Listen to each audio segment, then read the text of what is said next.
Thank you, thank you. What a wonderful evening. What a great organization this is.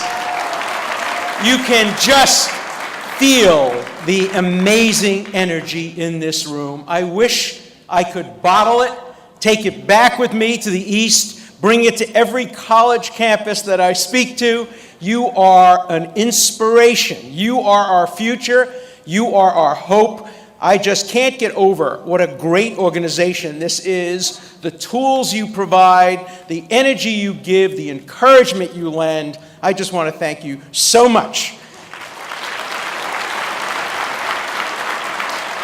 To paraphrase what President Kennedy once said about Thomas Jefferson, I think in this room tonight is the greatest collection of pro-Israel advocates since Abba Eban stood alone at the United Nations.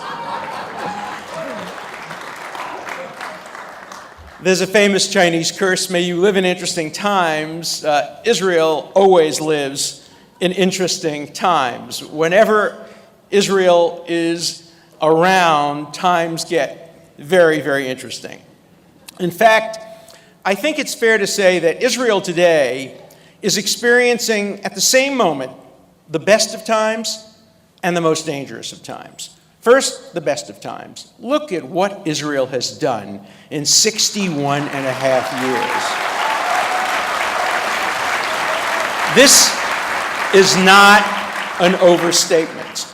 No country in the history of the world has ever accomplished more in its first 61 years than Israel has, scientifically, medically, militarily, educationally, artistically, economically, environmentally, even athletically.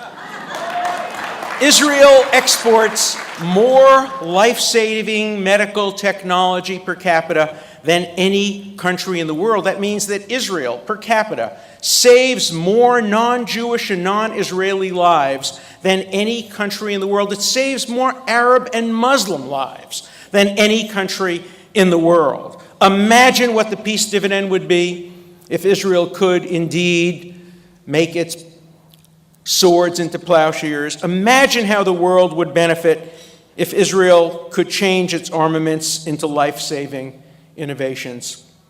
But the world won't let Israel rest. It won't let Israel live in peace. And what I'm afraid of is that Israel is now facing a perfect storm at the same time. Three efforts. One, delegitimation of Israel, which a number of people have spoken about tonight. Second, the threat of increasing terrorism and rockets from both the north and the south.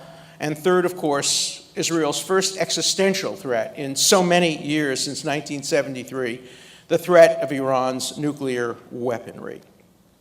I want to start briefly with what some may think is trivial, the Goldstone report.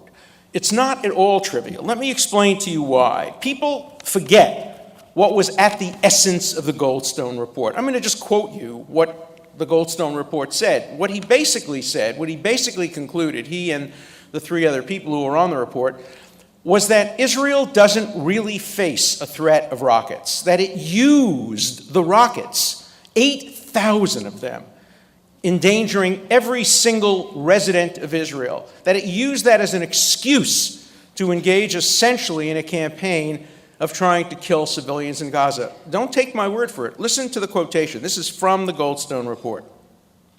While the Israeli government has sought to portray its operations in Gaza as essentially a response to rocket attacks in the exercise of its right of self-defense, while Israel has sought to portray its operations as essentially a response to rocket attacks, the mission, the Goldstone mission, considers the plan to have been directed at a different target, the people of Gaza as a whole. Now think of what that says. What it essentially says is that Israel engaged in a campaign of genocide to kill as many civilians as possible in Gaza. This lends support to those terrible images we saw on this screen previously, that Israel equals Nazism, that Zionism is a form of Nazism, that Israel is an apartheid and a racist and a genocidal regime. And this done by a man who calls himself a Zionist and proclaims loudly his Jewishness, Richard Goldstone.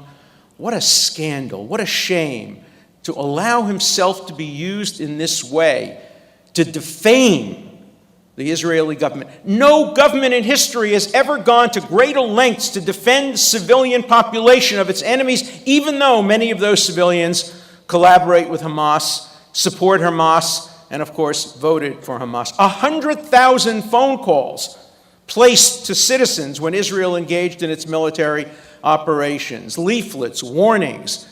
Does a country that wants to kill civilians take the civilians to hospitals and try to save their lives?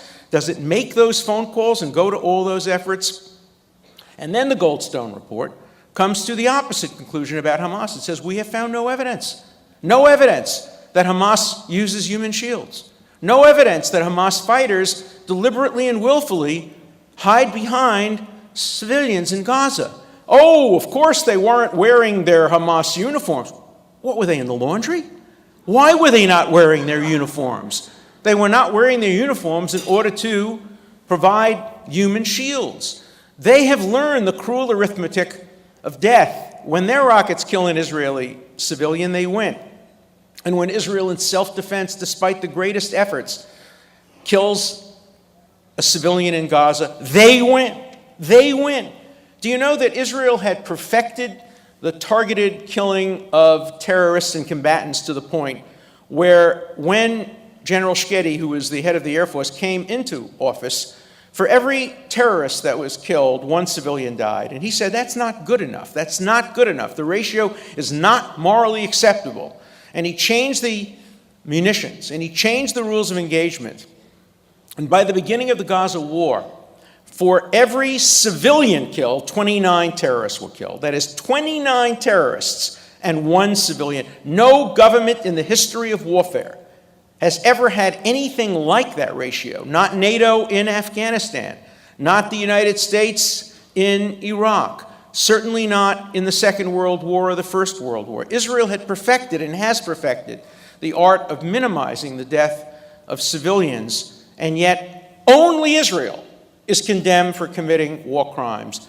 The best is declared the worst, while the worst is declared the best. This kind of moral inversion is destroying human rights. Human rights have become hijacked by the hard left, by the radical anti-Zionists, and it's a disgrace to human rights.